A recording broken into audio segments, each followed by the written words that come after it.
नमस्कार दोस्तों, मैं हूं गौरव और आप सुन रहे हैं हॉरर स्टोरी बाय गौरव। दोस्तों, मैं आज जो कहानी आपको सुनाने जा रहा हूं, असल में वो मेरी जिंदगी की एक ऐसी घटना है जिसे मैं चाहकर भी कभी भुला नहीं सकता। आज भी जब कभी मुझे उस घटना की याद आ जाती है तो मेरा सारा शरीर कांप उठता है। यह घटना सन 1956 की है। जनवरी का महीना था, शायद शाम का वक्त हो चला था। उन दिनों मैं मृत्यु के बाद इस किताब को लिख रहा था और उसी के संबंध में मेरा रिसर्च शुरू था। मैं उन दिनों अलग अलग जानकार लोगों से मिलकर मृत्यु से पहले और मृत्यु के बाद इंसान के साथ क्या होता होगा, इस बारे में जानकारी इकट्ठा कर रहा था। और इसी विषय पर चर्चा करने के लिए मैं अपने एक पुराने मित्र, मेरे दोस्त आचार्य रामचंद्र जी से मिलने कोलकाता चला गया था। जहां तक मैं जानता था, उस वक्त आचार्य रामचंद्र भी ऐसे ही किसी विषयों पर रिसर्च कर रहे थे। वो कई सालों से मृत्यु, भूत प्रेत, पिशाच, प्रेत योनि, इन जैसे कई सारे रहस्यवाद पर शोध कार्य कर रहे थे। वो शनिवार का दिन था। आचार्य जी से मिलने के बाद मैं वहीं पास के एक काली मां का दर्शन करने के लिए चल पड़ा। मगर जब मैं वहां पहुंचा तो देखा कि मां का मंदिर बंद हो चुका था। वहां के लोगों से पता चला कि वो मंदिर 1 घंटे बाद खुलने वाला है, इसलिए वो 1 घंटा बिताने के चक्कर में वहीं मंदिर के आसपास यहां वहां टहल रहा था। टहलते टहलते मैं कालीघाट के शमशान की ओर चला गया। जब मैं वहां पहुंचा तो देखा कि शमशान में कई लाशें जल रही थीं। शमशान के आसपास के माहौल में अजीब सा सन्नाटा था, अजीब सा रूखापन था। एक अजीब सी मांस जलने की बदबू हर तरफ फैली हुई थी। न जाने कब तक बिना पलक झपकाए मैं उन जलती हुई लाशों को देख रहा था, एकाग्र होकर, जैसे कोई मेरा ध्यान आकर्षित कर रहा हो। मन में निराशा छा रही थी। उन जलती हुई लाशों को देखकर मुझे एक तरह का दबाव, एक तरह की उदासी महसूस होने लगी थी। मन में विचार आ रहा था कि यही तो अंतिम सत्य है।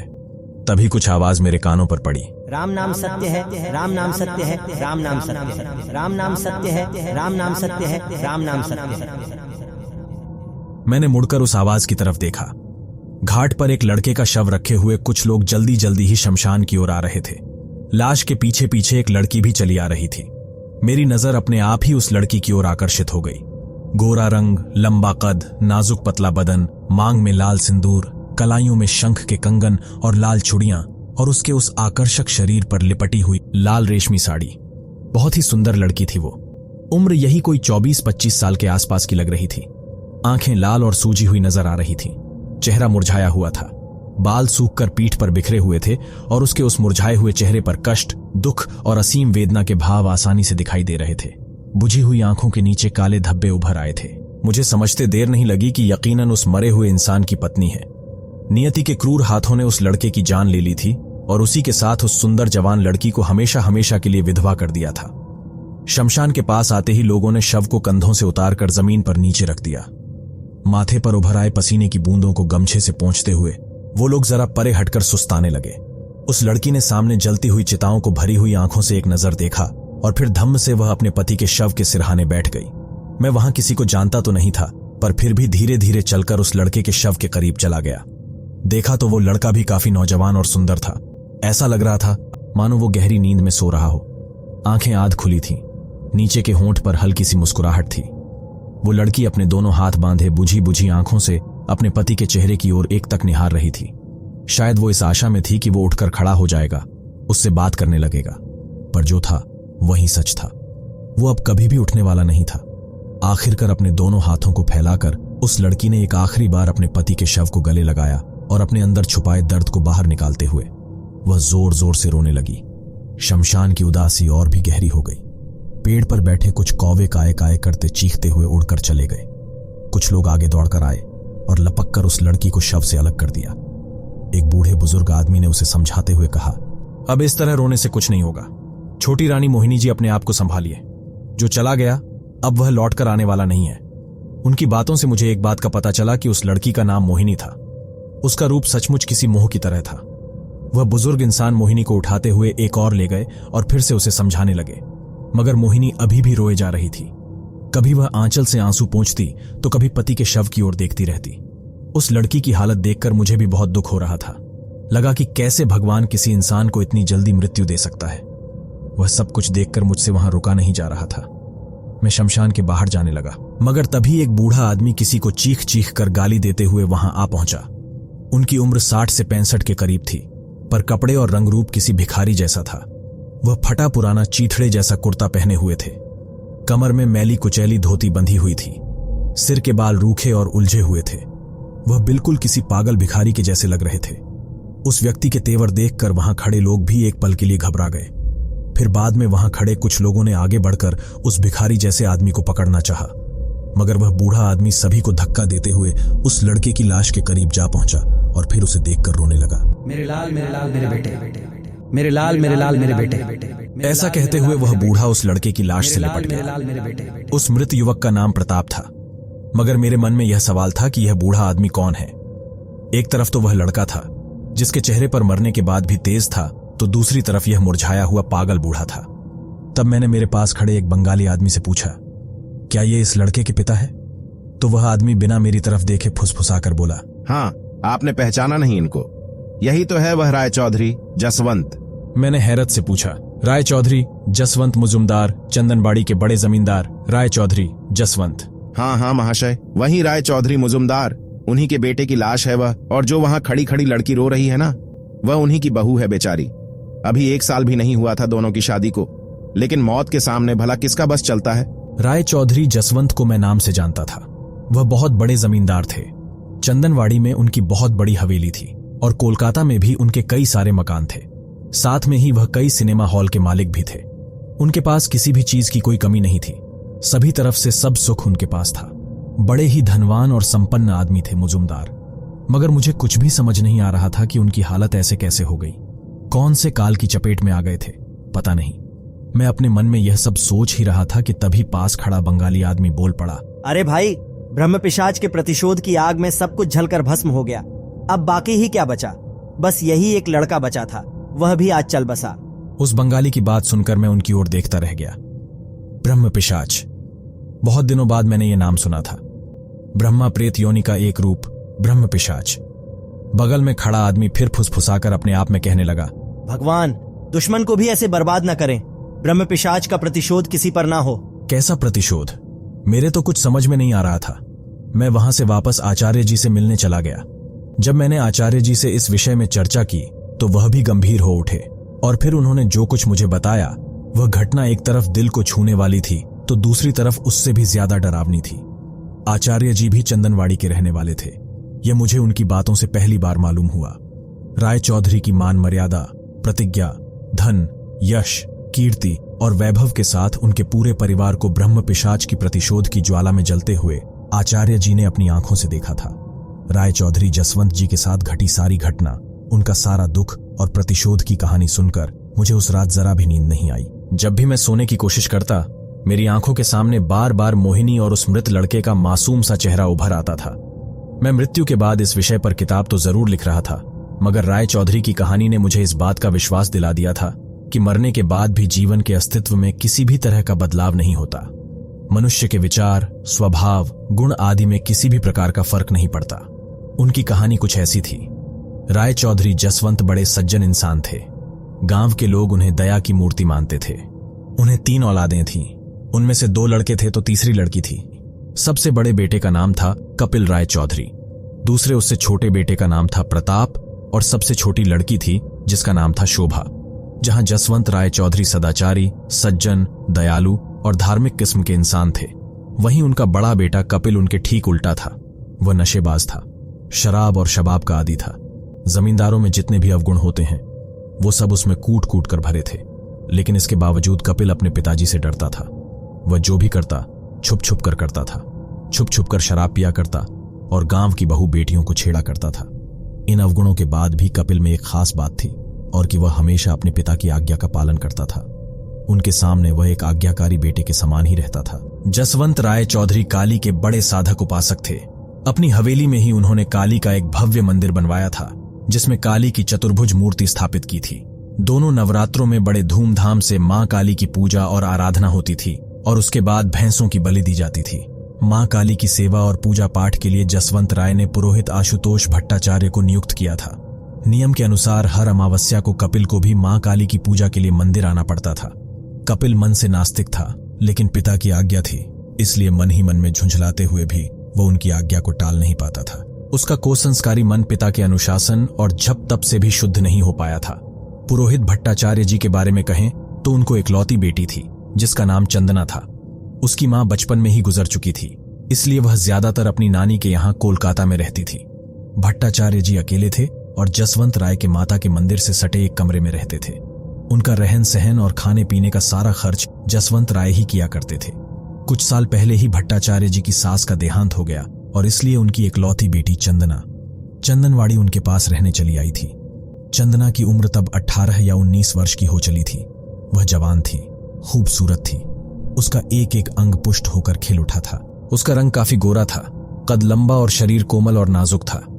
आंखें बड़ी बड़ी थीं, नाक नुकीली थी, होंठ पतले और गुलाब के फूल की तरह कोमल और लाल थे। कोई भी उसे एक बार देख लेता तो बस बिना पलकें झपकाए देखता ही रह जाता था। बेटी के आ जाने से भट्टाचार्य जी के जीवन में सुख ही सुख खिल उठा था। उनको अपने अकेलेपन से छुटकारा मिल गया था। ऐसा उनके जीवन में पहली बार हुआ था कि वह ऐसे सुख का अनुभव कर रहे थे। चंदना बेटी ने आते ही अपने पिता के हर एक काम को अपने हाथ में ले लिया था। वह उनका हर वक्त ख्याल रखने लगी थी। उन्हें अब 2 वक्त का भोजन भी मिलने लगा था। बेटी के आ जाने से अब उन्हें किसी पर भी निर्भर रहने की जरूरत नहीं पड़ी थी। भट्टाचार्य जी का जीवन सुख से भर गया था। एक दिन न जाने कहां से भट्टाचार्य जी के मन में तीर्थ यात्रा करने का ख्याल आया। वह काशी जाना चाहते थे और वहां कुछ समय बिताकर बद्रीनाथ जाने का उनका विचार था। और फिर मौका देखकर एक दिन उन्होंने अपनी तीर्थ यात्रा के इस विचार को जसवंत राय के सामने रखा। जसवंत राय स्वयं धार्मिक प्रवृत्ति के इंसान थे। उनको भट्टाचार्य जी की तीर्थ यात्रा से भला क्या ऐतराज हो सकता था। उन्होंने तुरंत हामी भर दी और बोले, भट्टाचार्य जी, आप आनंद से तीर्थ यात्रा पर जाएं। जो भी चाहिए वह मुझसे ले ले। जसवंत राय की बात सुनकर भट्टाचार्य जी भी खुश हो गए और फिर दुखी स्वर में वह बोले, जी, बस मेरी गैर हाजिरी में चंदना को आप अपनी शरण में रख लें। तीर्थ से वापस लौटने पर मैं जल्द से जल्द चंदना का विवाह करना चाहता हूँ। जसवंत राय को इसमें कोई आपत्ति नहीं थी। उन्होंने चंदना को अपने पास रखने और भट्टाचार्य जी को बिना किसी चिंता के तीर्थ यात्रा करने का आश्वासन दे दिया। उनकी बातचीत के ठीक 1 हफ्ते बाद भट्टाचार्य जी काशी यात्रा के लिए रवाना हो गए। उनके जाने के बाद चंदना जसवंत राय के परिवार के साथ ही रहने लगी। जल्द ही चंदना और जसवंत राय की बेटी शोभा खास सहेलियां बन गईं। जसवंत राय की पत्नी चंदना की खूबसूरती और कोमल स्वभाव की तारीफ करते थकती नहीं थी। मां के बिना पली बड़ी चंदना भी जसवंत राय के परिवार से प्रेम पाकर खिल उठी थी।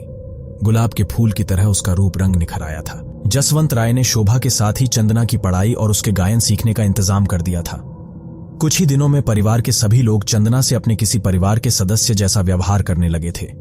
जसवंत राय के परिवार में उसे शोभा की छोटी बहन की तरह रखा जाने लगा था। वह दोनों हमेशा हर वक्त एक दूसरे के साथ ही रहने लगी थी। हवेली के बाहर आम का एक काफी बड़ा बाग था। एक दिन शोभा और चंदना दोनों साथ साथ बाग में घूम फिर रही थी। उसी समय न जाने कहां से कपिल वहां आ गया।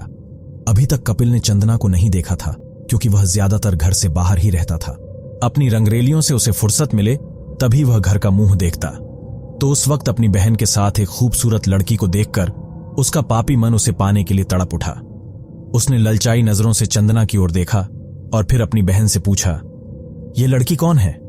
शोभा ने हंसकर जवाब दिया, तुमको नहीं मालूम, पुरोहित जी की लड़की है चंदना। लालच से भरी निगाहों से देखते हुए उसने कहा, मैं तो आज पहली बार इसे देख रहा हूं। बहुत ही सुंदर है, हद से ज्यादा। शोभा ने आगे कहा, आप घर पर रहते ही कहां हो, इसे देख सके? चंदना जितनी सुंदर है ना, उससे कहीं ज्यादा सुंदर इसका गाना है। सुनोगे तो पागल हो जाओगे। जब उन दोनों भाई बहन में चंदना को लेकर बातचीत चल रही थी तब संकोच में डूबी एक और खड़ी हो गई थी।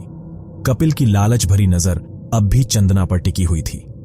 चंदना ऐसे पापी लोगों को और उनकी कामुक नजरों को अच्छी तरह से जानती थी।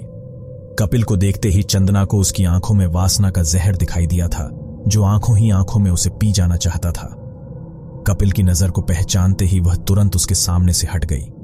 चंदना का रूप देखकर कपिल की वासना की आग बुरी तरह भड़क उठी थी। वह किसी भी तरह और किसी भी कीमत पर चंदना को पाना चाहता था। अब तक न जाने कितनी कुंवारी लड़कियों और विवाहित औरतों के सतीत्व से खेल चुका था, मगर बदनामी के डर से और जमींदारी के रौब से कोई कुछ भी बोल नहीं पाता था। और आखिरकार एक रात कपिल ने चंदना का अपहरण कर लिया। मगर यह अपहरण कपिल के लिए नहीं बल्कि राय चौधरी के पूरे परिवार के लिए भयंकर रूप से घातक साबित हुआ। हमेशा की तरह सुबह 4 बजे जसवंत राय की पत्नी कनक प्रिया जी नींद से जाग उठी। जागते ही उन्होंने देखा कि चंदना उनकी बगल वाली चारपाई पर सोई नहीं है।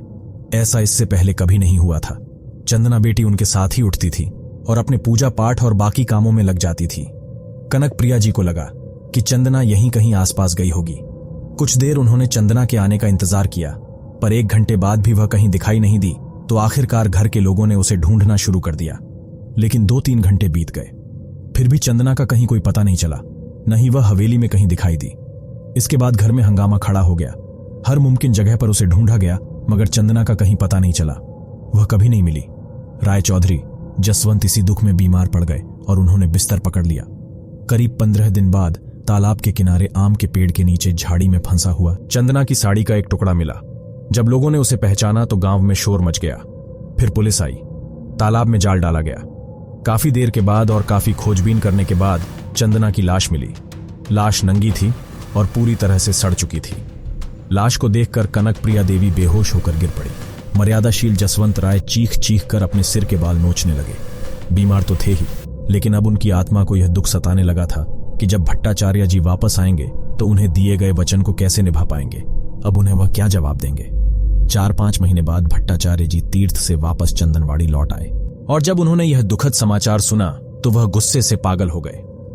कई हफ्तों तक लगातार वह अपनी बेटी का नाम पुकारते रहे, रोते रहे, चिल्लाते रहे।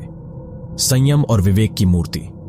भट्टाचार्य जी का संयम टूट गया था, विवेक नष्ट हो गया था और एक दिन क्रोध में थर-थर कांपते हुए उस ब्रह्म तेजोमय ब्राह्मण ने कहा, जिस किसी पापी ने मेरी बेटी के साथ दुर्व्यवहार किया है, मैं उसका समूल नाश कर दूंगा, उसके पूरे वंश को मैं नष्ट कर दूंगा। जोर से चिल्लाते हुए वह धीरे धीरे चलकर तालाब के किनारे पहुंच गए। पानी में उतरकर उन्होंने अपना गमछा भिगोया और उसे कसकर गले में बांधा और आत्महत्या कर ली। ब्रह्म हत्या का समाचार जब जसवंत राय ने सुना तो वह पीले पड़ गए। 1 नहीं 2-2 मौतें हो चुकी थी। उनकी समझ में नहीं आ रहा था कि वह करें तो क्या करें। जसवंत राय उस सदमे को बर्दाश्त न कर सके, वह भी पागल हो गए। उन्होंने अपना घर छोड़ दिया। वह दिन दिन भर गांव में घूमते रहते, चीखते चिल्लाते रोते रहते। उनकी हालत भी दिन पर दिन खराब होती चली गई। जसवंत राय की ऐसी हालत होने के बाद उनका बेटा कपिल और भी आजाद हो गया। उसने मर्यादा के सारे बांध तोड़ डाले। वह अब सरेआम अपनी घिनौनी करतूत को अंजाम देने लगा था। सरेआम वह मासूम और सुंदर लड़कियों से, शादीशुदा औरतों से जबरदस्ती करने लगा था। मन चाहा उसे उठाकर वो हवेली में लेकर चला आता था और उनसे जोर जबरदस्ती करता था। बरसात का मौसम शुरू हुआ था। उस दिन सुबह से तेज बारिश हो रही थी। शाम ऐसे गहरी थी मानो अंधेरा हो गया हो। कपिल शराब के नशे में डूबा हुआ था और उसकी वासना को शांत करने के लिए कई सारी लड़कियां उसके आसपास बैठी हुई थीं। तभी कपिल अचानक चीखकर नीचे जमीन पर गिर पड़ा और गिरते ही बेहोश हो गया। किसी को भी कुछ समझ नहीं आया कि कपिल को अचानक से क्या हो गया है। फिर उस दिन के बाद से कपिल और भी ज्यादा बीमार हो गया। उसे कौन सी बीमारी थी वह भी पकड़ में नहीं आ रही थी। लेकिन जब कपिल की हालत एक तांत्रिक ने देखी तो उसने बताया कि उसे किसी अमानवीय शक्ति ने जमीन पर पटक दिया है, लेकिन उनका उपाय भी काम न आया। कपिल की हालत दिन पर दिन बिगड़ती ही चली गई। जब वह नींद में होता था तो उसे अपने आसपास भयानक से भयानक और डरावनी परछाइयां उसे घूरती हुई दिखाई पड़ती थीं। कभी कभी ऐसी हालत में ही वह खाट से उठकर तालाब की ओर भागने लगता था। जब कभी उसके सामने खाना परोस कर लाया जाता तो वह खाना अचानक ही किन्हीं रेंगते हुए कीड़ों में बदल जाता था। इन सब की वजह से कपिल को भूखा प्यासा ही रहना पड़ता था। उसकी खाने की इच्छा तक खत्म हो गई थी। बड़े बड़े ब्राह्मण और ओझा बुलाए गए, तंत्र मंत्र और झाड़ फूंक किया गया, तरह तरह के अनुष्ठान और तांत्रिक प्रयोग किए गए, मगर कुछ फायदा नहीं हुआ। सभी ने यही बताया कि कपिल पर ब्रह्म राक्षस का साया है, उसका ठीक होना कठिन है। कोई भी तंत्र मंत्र, कोई भी इलाज शुरू करने पर कपिल के शरीर में बहुत तेज दर्द उठता था और फिर वह पागलों की तरह चिल्लाने लगता था। मरने के पहले बराबर 1 हफ्ते तक वह बेहोश रहा। सभी इलाज नाकाम रहे, किसी का कपिल पर कुछ भी असर नहीं हुआ। कभी कभी बेहोशी की हालत में वह बस चिल्लाते रहता कि मैं इस वंश का नाश कर दूंगा, और एक आखिरी रात जैसे वह चिल्लाकर बोला कि मैं इस वंश का नाश कर दूंगा। उसी वक्त कपिल के मुंह से ढेर सारा खून निकला और उसी के साथ उसकी मौत हो गई। मरने के कुछ देर पहले कपिल ने अपनी मां को अपनी करतूत, अपने पाप के बारे में बताया था। उसने कहा था कि वह चंदना को अपने 2 आदमियों की मदद से घर से उठाकर गांव से 2 मील दूर उसके रंग महल में ले गया था। वहां उसने चंदना के साथ बलात्कार किया। उसके बाद उसने चंदना को उसके नौकरों के हवाले सौंप दिया। नौकरों ने चंदना के साथ भी वही किया और फिर उसका गला घोंटकर उसे मार डाला। चंदना को मारने के बाद नौकरों ने सूरज उगने से पहले ही उसकी लाश को तालाब में डुबो दिया। कपिल की मौत बहुत ही दर्दनाक थी, लेकिन अभी तो शुरुआत हुई थी। कपिल के मरने के बाद हवेली में तरह तरह की भयानक आवाजें गूंजने लगीं। कभी कभी किसी औरत के खिलखिलाकर हंसने की आवाज हवा में तैर जाती, तो कभी हवेली के बंद दरवाजे, खिड़कियां, अलमारियों के बंद पल्ले अपने आप फटाफट खुल जाते थे। तो कभी अचानक ही हवेली के खिड़की दरवाजों से गंदी बदबू आने लगती थी और धीरे धीरे वह पूरी हवेली में फैल जाती थी। हवेली से कीमती सामानों का गायब होना और अचानक से कपड़ों में आग पकड़ लेना ये तो मामूली बात हो गई थी। कपिल की मौत के बाद करीब 6 महीने तक तो ऐसा सब कुछ होता रहा। कपिल के मरने के बाद भी रात रात भर उसके रोने की, उसके दर्द में चीखने की आवाजें ही घर के लोगों को सुनाई देती रहती थी। शायद इसलिए था कि घर के लोगों को भी पता चले कि कपिल को कितनी दर्दनाक मौत मिली थी, और फिर एक के बाद एक घर के लोगों की मौत होने लगी। गांव में हर कोई यह बात जानता था कि उनके परिवार पर ब्रह्म पिशाच का साया था। इसलिए गृह शांति किसी भी अनुष्ठान के लिए कोई भी ब्राह्मण या तांत्रिक अब तैयार न होता था, और उसके बावजूद भी कोई अगर पूजा हवन के लिए तैयार हो भी जाता तो उसके साथ अजीब अजीब घटनाएं घटने लगती थीं। कभी कभी हवन की आग जलती न जलाई जाती थी, कभी पूरे हवेली में हर तरफ काला धुआं फैल जाता था, हर तरफ काली परछाइयां दुख में नाचती दिखाई पड़ती थीं, कभी सड़न भरी बदबू पूरे हवेली में फैल जाती थी। अब गांव के लोग तक हवेली के नाम से डरने लगे थे। कोई भी उस हवेली में जाना नहीं चाहता था। आखिरकार कुछ ही महीनों में वह सदाबहार हंसती खेलती हवेली वीरान हो गई। उन दिनों प्रताप जसवंत राय का दूसरा बेटा कोलकाता में अपने मामा के पास रहा करता था। बस वही एक था। ब्रह्म राक्षस के शाप और क्रोध से अब तक बचा रहा था। वह जसवंत राय को इलाज के लिए कोलकाता लेकर चला गया। उसने जसवंत राय का इलाज करवाया, मगर उनमें ठीक होने के कोई आसार नजर नहीं आ रहे थे। और फिर एक दिन प्रताप की भी मौत हो गई। जसवंत राय वहां रोड और काली घाटी की सड़कों और गलियों में दिन भर पागल भिखमंगों की तरह घूमते रहते थे। किसी ने कुछ दे दिया तो खा लिया, वरना हर वक्त अपने में ही खोए रहते थे। प्रताप की मौत की घटना के करीब 15 दिनों बाद सांझ के समय में रोड से गुजर रहा था। देखा, फुटपाथ पर जसवंत राय पड़े हुए थे। शरीर पर वही फटा पुराना कुर्ता और वही मैली कुचैली धोती थी। उलझे हुए बाल कीचड़ में सने हुए थे। आंखें बंद थीं, मुंह खुला हुआ था और उनके पास एल्यूमिनियम का एक कटोरा था। खाली नहीं था वह, उसमें चावल थे जो कभी के सूख गए थे। बेजान से पड़े जसवंत राय के चारों ओर घेर कर कई लोग खड़े थे। पूछने पर मालूम पड़ा कि वह न जाने कब से फुटपाथ पर मरे पड़े हैं। उनकी हालत देख मेरी आंखें भर आईं। मुझसे वह रुका न गया। वंश के एकमात्र चिराग उनके बेटे प्रताप की मृत्यु के आघात को जसवंत राय सहन न कर सके। आखिर में ब्रह्म पिशाच के बदले की आग ने उन्हें भी जलाकर भस्म कर डाला था। आचार्य जी से ये सब घटनाएं सुनने के बाद मैं भी अंदर से काफी उदास हो गया था। कुछ ही दिनों में वह वापस अपने घर बनारस चला गया। बनारस आने के लगभग 20 साल बाद मुझे एक सरकारी काम से फिर से चंदनवाड़ी जाना पड़ा। सोचा कि चंदनवाड़ी जा ही रहा हूं तो आचार्य जी से मिलना भी हो जाएगा। सच कहूं तो इन 20 सालों में इन सारी घटनाओं को भूल चुका था, मगर जब मैं चंदनवाड़ी पहुंचा तो अचानक से एक एक कर सभी घटनाएं मेरी नजरों के सामने उभरने लगी। करीब 50-60 कच्चे पक्के मकानों का गांव। चंदनवाड़ी गांव के बाहर एक बहुत बड़ा तालाब था और उस तालाब से सटा हुआ था काफी लंबा चौड़ा केले का बाग। और बाकी बात थी जसवंत राय की वह हवेली। शाम का वक्त हो चला था। ऊपर आसमान में चारों तरफ अंधेरे ने चादर फैला रखी थी। वहां के वातावरण में एक अबूझ सी उदासी थी। जब मैं तालाब के किनारे से होकर आगे बढ़ा तो सामने ही मुझे जसवंत राय की वह हवेली दिखाई पड़ी। टूटी फूटी जर्जर हालत में वह हवेली अब बस एक खौफनाक याद की तरह खड़ी थी। हर तरफ से धूल मिट्टी और काली पड़ी हुई थी, अपने अंदर कई काले गहरे राज छुपाए। उसे देखकर मुझे अंदर ही अंदर काफी उदासी महसूस हुई। हवेली का भयानक रूप देखकर मुझे डर भी लगने लगा था। हवाएं जैसे साये साये करती हुई रो रही थी। सिवार से भरे तालाब के मटमैले पानी में हवेली की हल्की सी परछाई नजर आ रही थी। मैंने देखा कि तालाब की सीढ़ियां टूटी फूटी थी और उन पर बेशुमार काई लगी हुई थी, जिस वजह से वातावरण में काफी बदबू फैल रही थी। उस तालाब को देख मन में विचार आया कि इसी तालाब में चंदना की लाश को फेंका गया था और इसी तालाब के पानी में भट्टाचार्य जी ने उतरकर आत्महत्या की थी। एक की हत्या की गई थी तो दूसरे ने स्वयं हत्या की थी। दोनों आत्माओं का साक्षी था यह शांत तालाब। एक बार फिर मेरा मन दुख और उदासी से भर उठा। मैं जसवंत राय और उनके परिवार के साथ हुई हर एक घटना को याद करते हुए वही काई लगी हुई एक सीढ़ी के टूटे पत्थर पर बैठ गया।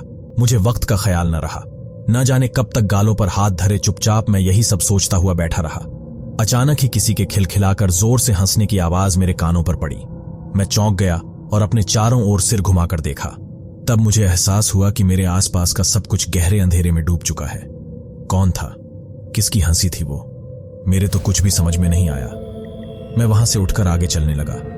अभी 4-5 कदम चला ही था कि मुझे अचानक फिर से वही हंसी सुनाई पड़ी। इस बार मैंने हंसने की आवाज को थोड़ा ध्यान से सुना। वह आवाज हवेली के अंदर से आ रही थी। न जाने किस चीज से वशीभूत होकर मैं घूम पड़ा और हवेली की ओर चलने लगा।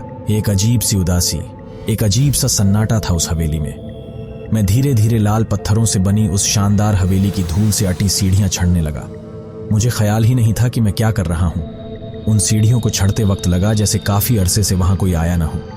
उस टूटी फूटी जर्जर हवेली के अंदर जाते ही दहशत से और फड़फड़ाते हुए कबूतर कानों को छूते हुए निकल गए। लगा जैसे यहीं कहीं चमगादड़ भी चीख रहे हो। उस घने अंधकार में धीरे धीरे धुंधले उजाले का दायरा एक बार सिमट कर फैला और फिर फैलता ही गया। लगा हाथ में लालटेन लिए कोई बाहर आ रहा है। मैं हैरानी से एक तक सामने देखता रह गया। काठ का जर्जर किवाड़ हटाए जाने की आहट हुई। एक उदास रोशनी। उस पीली उदास रोशनी में मैंने देखा कि मिट्टी के तेल का धुआं उगलती चिमनी लिए एक हाथ बाहर आ गया और उसके पीछे पीछे एक धुंधला अस्पष्ट सा चेहरा दिखाई दिया। गौर से देखने पर शरीर की आकृति स्पष्ट हो गई।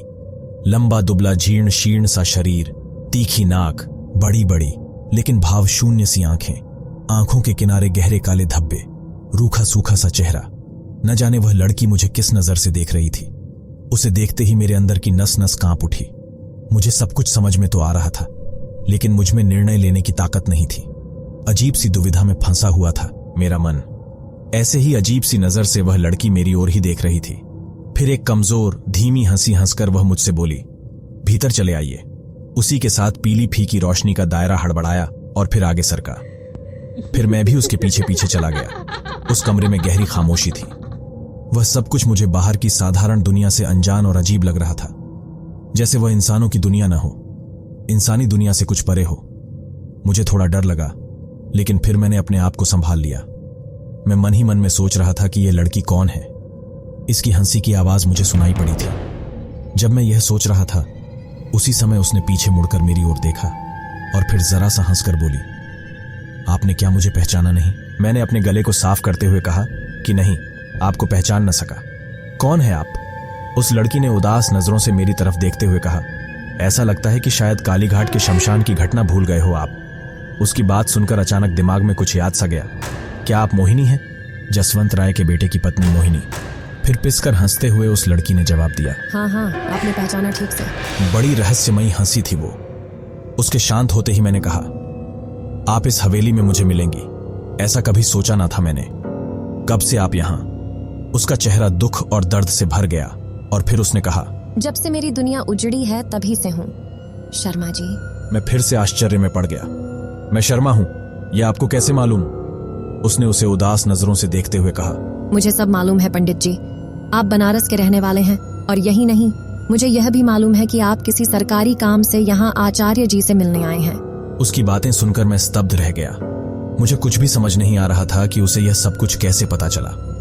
लंबे चौड़े आंगन के बाद कई सारे कमरे थे। एक कमरे का दरवाजा लगा जैसे अपने आप खुल गया हो। कच्ची जमीन पर एक खाट बिछी हुई थी। एक तरफ टूटी हुई एक कुर्सी भी पड़ी थी। मुझे उस कुर्सी पर बैठने का इशारा कर छोटी रानी खाट पर बैठ गई। अचानक हवा का झोंका आया और उसी के साथ कमरे में एक अजीब सी बदबू फैल गई। लगा जैसे कहीं कोई मुर्दा सड़ रहा हो। लालटेन की कांपती पीली रोशनी में अब मैं साफ साफ देख पा रहा था। छोटी रानी मोहिनी का जो रूप और सौंदर्य मैंने 20 साल पहले देखा था, वैसा कुछ भी न था। न वह रूप था और न ही वह सौंदर्य। चंपा के फूल की तरह शरीर का रंग काला धुंधला पड़ चुका था। बारिश के काले बादलों की तरह काले घने बाल अब सफेद होकर रूखे पड़ गए थे। आंखों के नीचे भी स्याही फैल गई थी। पूरे चेहरे पर झुर्रियां उभर आई थीं, मगर इन सब के बावजूद भी उस वक्त भी उसके चेहरे पर एक अजीब सा तेज फैल रहा था। खाट पर बैठने के बाद छोटी रानी ने एक बड़ी और गहरी दृष्टि से मेरी ओर देखा और फिर धीरे से वह बोली, आप तो जानते ही हैं मेरी सारी कहानी। मैंने उनके चेहरे को गौर से देखते हुए कहा, हाँ, सब जानता हूं, सब सुन चुका हूं मैं। वासना की एक छोटी सी चिंगारी ने कैसे बदले की आग को भड़का दिया और फिर उसी बदले की आग ने राय चौधरी के परिवार को भस्म कर डाला। अच्छी तरह से जानता हूं। मैं सब कुछ अपने चेहरे को दूसरी तरफ फेरते हुए छोटी रानी के मुंह से निकल गया। उफ, माँ, क्या से क्या हो गया? फिर उन्होंने एक लंबी सांस ली और कहा, मेरा काम है, कर सकेंगे। आप आज्ञा दें, जरूर करूंगा। मेरी बात सुनकर छोटी रानी ने एक बार चारों तरफ आंखें घुमाकर देखा और फिर खाट पर बिछी दरी के नीचे से एक पोटली निकालकर उसे मेरी ओर बढ़ाते हुए कहा, ये रुपए है पूरे 5000, इसे रख ले अपने पास। मैंने आगे बढ़ते हुए वह पोटली ले ली और फिर मैंने कहा, क्या करना होगा मुझे? फिर से एक लंबी सांस लेते हुए उच्चवास भरे स्वर में वह कहने लगी, राय चौधरी के परिवार के सभी लोग भयंकर प्रेत योनि में पड़े हैं। उनकी आत्मा का उद्धार करना होगा आपको। मैं उनकी किसी भी बात का विरोध नहीं कर पा रहा था। मैंने कहा, ठीक है, मगर मैं कैसे उधर कर सकता हूं? छोटी रानी ने कहा, आपको जो रुपये मैंने दिए हैं इनसे आप काशी और गया में श्राद्ध करवा दें और ब्राह्मणों और साधु सन्यासियों को भोजन भी करवा दें। इन सब से उनकी प्रेत आत्माओं को शांति मिलेगी और प्रेत योनि से मुक्ति मिल जाएगी। अपने वाक्य को जैसे ही छोटी रानी ने पूरा किया, उसी समय आंगन में किसी की खिलखिलाकर हंसने की आवाज गूंज उठी। किसकी हंसी थी? आश्चर्य और डर दोनों से मेरा मन भर चुका था, क्योंकि अभी कुछ देर पहले जो हंसी मैंने सुनी थी वो अगर छोटी रानी की नहीं थी, तो अब ये जो हंसी मुझे सुनाई दे रही है वो किसकी है? मैंने सिर घुमाकर देखने की कोशिश की, पर उस घने अंधेरे में मुझे कुछ भी दिखाई नहीं दिया। 5-10 मिनट बाद मुझे फिर उसी तरह की अजीब से हंसने की आवाज आई, जिससे इस बार की हंसी मुझे अजीब सी लगी। निश्चय ही वह किसी इंसान की हंसी नहीं थी। अचानक मेरी निगाह छोटी रानी की ओर घूम गई तो देखा कि उनका चेहरा पीला पड़ चुका था। डर और आतंक से थर थर कांप रही थी। पथराई हुई आंखों से कभी मेरी ओर तो कभी आंगन की ओर देख रही थी। फिर एकाएक उनका चेहरा काला पड़ गया। हंसने की आवाज फिर से गूंज उठी। इस बार की आवाज सुनकर लगा कि वह जो कोई है वो बिल्कुल हमारे पास है। ऐसा लगा मानो कोई कमरे में ही हंस रहा है। नजर अपने आप ही घूम गई और फिर सर से लेकर पांव तक एक बिजली सी दौड़ गई। सामने का नजारा देख रोंगटे खड़े हो गए। 18-19 साल की एक लड़की दरवाजे के पास खड़ी थी और वह रानी साहिबा को बड़ी बड़ी आंखों से घूर रही थी। बड़ी भयानक शक्ल थी उस लड़की की। उसका सारा शरीर भीगा हुआ था, बालों से नीचे पानी टपक रहा था। गीली साड़ी बदन से चिपकी हुई थी। चेहरे पर, साड़ी पर हर तरफ काई लगी हुई थी। ऐसा लगा मानो अभी अभी वह नदी से निकलकर बाहर आई हो। कौन थी वो लड़की? उसे देखकर डर के मारे एक जगह पर ही मेरा शरीर जम सा गया था, जैसे मेरे शरीर से जान निकल गई हो। मैंने छोटी रानी की ओर देखने की कोशिश की, लेकिन वो वहां नहीं थी। एक एक पल एक एक घंटे के समान लग रहा था। उसके बाद वो रहस्यमयी लड़की आंगन की ओर चली गई और अगले ही पल एक भयानक चीख उस शांत सन्नाटे से भरे वातावरण को चीरती हुई निकल गई। लगा जैसे घबराहट में छोटी रानी उन्हें बचाने के लिए पुकार रही हो। छोटी रानी, छोटी रानी, रानी माँ। मैं भी पुकारता हुआ आंगन की ओर भागा, मगर भागते हुए किसी पत्थर से टकराकर मुंह के बल नीचे जमीन पर गिर पड़ा। फिर मुझे होश न रहा और जब मैं होश में आया तो देखा कि सवेरा हो चुका था। मैं आचार्य जी के कमरे में एक खाट पर लेटा हुआ था। आचार्य जी के अलावा वहां और कई लोग मेरे आसपास खड़े थे। होश में आते ही मुझे रात वाली कुछ कुछ बातें याद आ गई। मैंने हल्की आवाज में आचार्य जी से पूछा, छोटी रानी कहाँ है आचार्य जी? मेरी बात सुनते ही आचार्य जी का चेहरा गंभीर हो गया। बिना कुछ बोले वह दूसरे कमरे में चले गए और जब वह वापस लौटे तो उनके हाथ में एक पोटली थी, रुपये की पोटली। उस पोटली को मेरे सामने करते हुए आचार्य जी ने पूछा, क्या ये आपके रुपए हैं? मैंने उस पोटली को गौर से देखते हुए कहा, नहीं रानी, माँ ने दिए थे, रुपए उन्हीं के हैं। इस बात को सुनकर आचार्य जी का चेहरा सफेद पड़ गया। उनके चेहरे पर डर का भाव फैल गया। शायद उनका गला सूख गया था। सूखे गले से हकलाते हुए वह बोले, कल रात सचमुच आपसे रानी माँ मिली थी और यह रुपए दिए थे। मैंने आसपास के लोगों की ओर देखते हुए उन्हें कहा, आप इस तरह क्यों पूछ रहे हैं? क्या आपको यह लगता है कि मैं झूठ बोल रहा हूं आपसे? उन्होंने अपनी बात को साफ करते हुए कहा, नहीं नहीं, ऐसी बात नहीं है आपसे। रानी माँ नहीं, रानी माँ की भटकती हुई प्रेतात्मा मिली थी। और आचार्य जी अपना वाक्य पूरा कर पाते कि मैं बीच में ही चीख कर बोल पड़ा, क्या वह प्रेतनी थी? हाँ, आचार्य जी ने जवाब दिया। वह प्रेतनी थी। पिछले 20 साल से वह उस हवेली में भटक रही है और उसके साथ ही चंदना की प्रेतात्मा भी वहीं भटक रही है। यही सुनते ही मैंने उस दिन चंदनवाड़ी को छोड़ दिया और वापस बनारस चला गया। छोटी रानी के आदेश के अनुसार मैंने सारा काम कर दिया। उनकी और उनके परिवार के लोगों की भटकती हुई आत्माओं को शांति मिली या नहीं, प्रेत योनि से वह लोग मुक्त हुए या नहीं, ये मैं नहीं जानता, मगर यह जरूर बता सकता हूं कि उसके कुछ महीने बाद मैं फिर से एक बार चंदनवाड़ी गया था। पूरी एक रात मैं उस हवेली में रहा। तब मुझे वहां कोई भी भटकती हुई आत्मा नहीं दिखाई पड़ी और फिर उसके बाद आचार्य जी ने उसी वीरान हवेली को खरीद लिया था।